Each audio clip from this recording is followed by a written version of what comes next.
the good people of Korea. Thank you for hosting this event. For the organizers of the Asian Social Entrepreneurs Summit for 2010, to kindred spirits and like-hearted partners in building a better world, good morning. We are gathered here today, some of the most respected, credible leaders in business, in social development, in government, with a simple dream for us to build a better world together. And today, I am energized to come to Korea for the first time.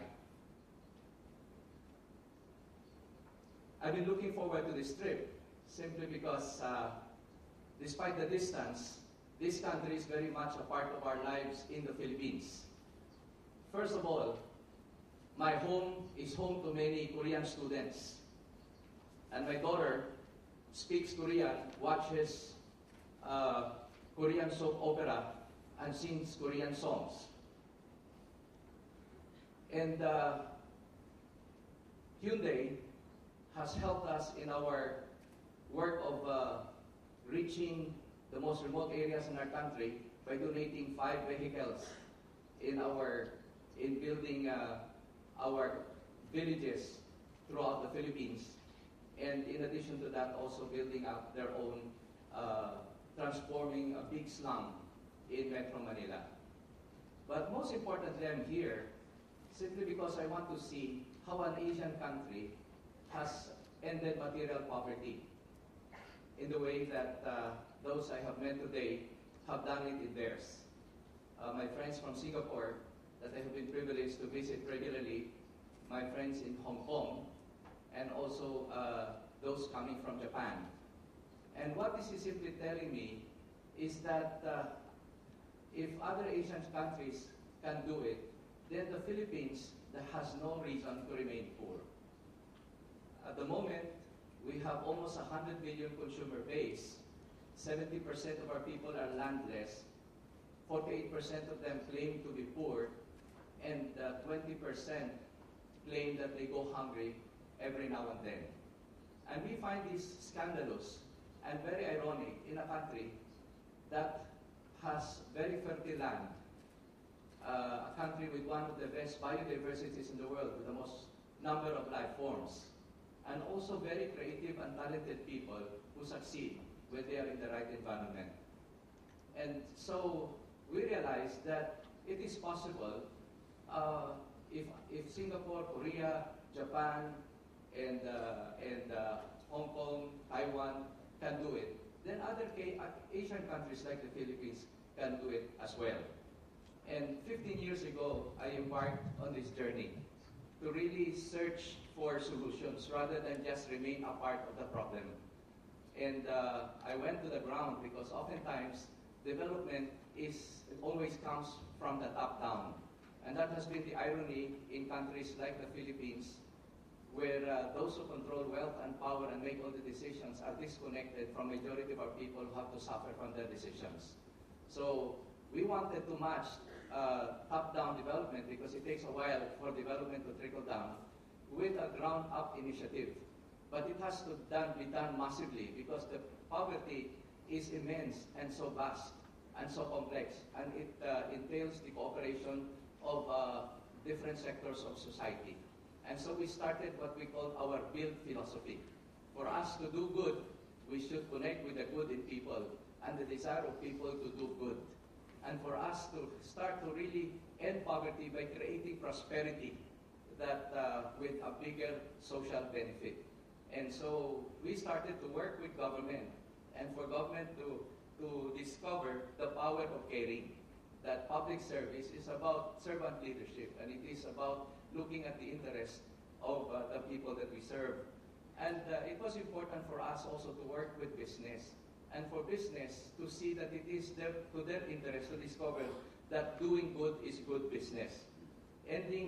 Investing in ending poverty expands enhances buying power and expands the market base.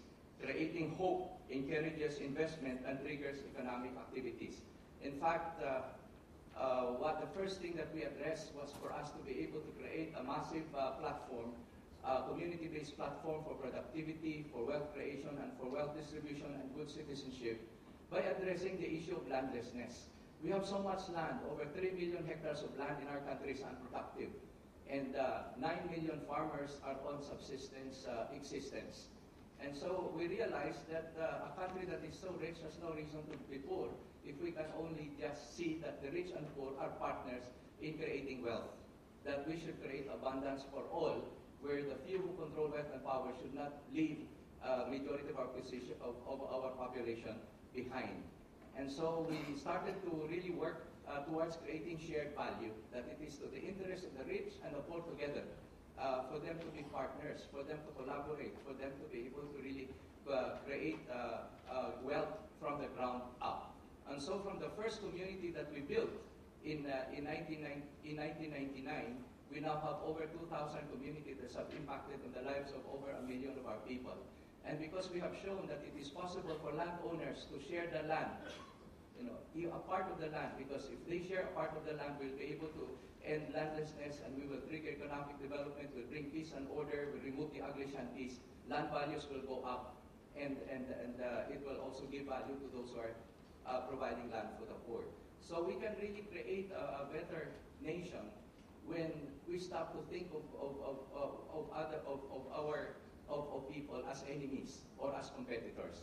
And so it was when we started to show that we can actually trigger massive countryside development that more and more landowners started to share the land. And so we're looking forward to providing land for 5 million families by 2024. That is our goal.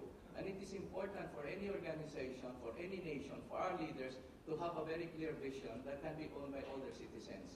And so it is a journey that we have taken. It is very difficult, but we're happy to have a new president who supports our initiative.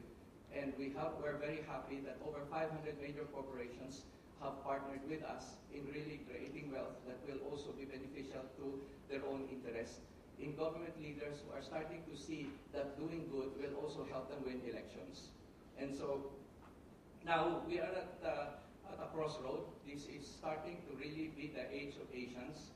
In the same way that Americans in the past banded together to form the United States of America to really promote their interests, and Europeans started to have a common currency and started to really have common borders to be able to become strong as a continent, that more and more Asians are coming together to really just to address fundamental issues that affect us and the future of our own children.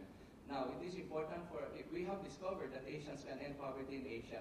In the same way, I'm starting to grow my conviction that Filipinos can end poverty in the Philippines, as Singaporeans have done it for their country, as Koreans have done it for their country, as the Japanese have done it for their country. And those who have done it, for us to be able also to learn from them. And those who have gained material prosperity, for them to discover that there are other forms of poverty as well.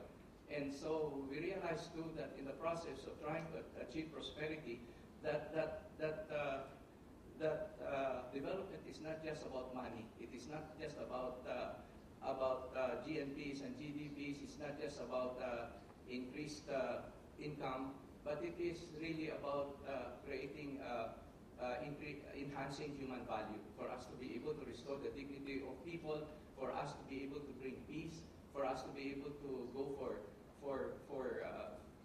to work together to protect the environment, for us to really build a better world, starting in our country and also starting to work together as brothers and sisters in the Asian region. There is so much that we can learn from one another. There is so much that we can share with one another. It is just important that as we go through this time in this summit, that we can really grow in our convictions that Asians together can end poverty in Asia, that Asians together can bring peace to Asia, that Asians together can protect the environment and build a better life for the next generation in Asia, that Asians can end diseases and whatever afflictions there will be to humankind if we just start to really see that we are brothers and sisters belonging to one family, and leaving a legacy of a better world that we will leave behind. So today I just would like to thank the people of Korea for this,